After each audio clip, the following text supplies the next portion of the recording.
AICC ಹಿಂದುಳಿದ ವರ್ಗಗಳ ರಾಷ್ಟ್ರೀಯ ಸಲಹಾ ಮಂಡಳಿ ಅಸ್ತಿತ್ವಕ್ಕೆ ಬಂದಿದ್ದು, ಈ ಸಲಹಾ ಮಂಡಳಿಯ ಮೊದಲ ಸಭೆ ಇಂದು ಬೆಂಗಳೂರಿನಲ್ಲಿ ಆರಂಭವಾಗಲಿದೆ. ಹಿಂದುಳಿದ ವರ್ಗಗಳಿಗೆ ಸಾಮಾಜಿಕ ನ್ಯಾಯ ಒದಗಿಸುವುದು ಮತ್ತು ಹಿಂದುಳಿದ ವರ್ಗಗಳು ಎದುರಿಸುತ್ತಿರುವ ಸಮಸ್ಯೆಗಳಿಗೆ ಪರಿಹಾರ ಹುಡುಕುವ ನಿಟ್ಟಿನಲ್ಲಿ ಪ್ರಮುಖ ನಿರ್ಣಯಗಳನ್ನು ಕೈಗೊಳ್ಳುವ ಸಾಧ್ಯತೆ ಇದೆ.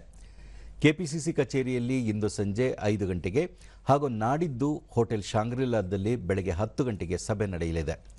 ಮುಖ್ಯಮಂತ್ರಿ ಸಿದ್ದರಾಮಯ್ಯ, ಉಪಮುಖ್ಯಮಂತ್ರಿ ಡಿಕೆ ಶಿವಕುಮಾರ್ ಸೇರಿದಂತೆ ವಿವಿಧ ರಾಜ್ಯಗಳ ಮಾಜಿ ಮುಖ್ಯಮಂತ್ರಿಗಳು, ಕೇಂದ್ರದ ಮಾಜಿ ಸಚಿವರುಗಳು ಸಭೆಯಲ್ಲಿ ಭಾಗವಹಿಸಲಿದ್ದಾರೆ.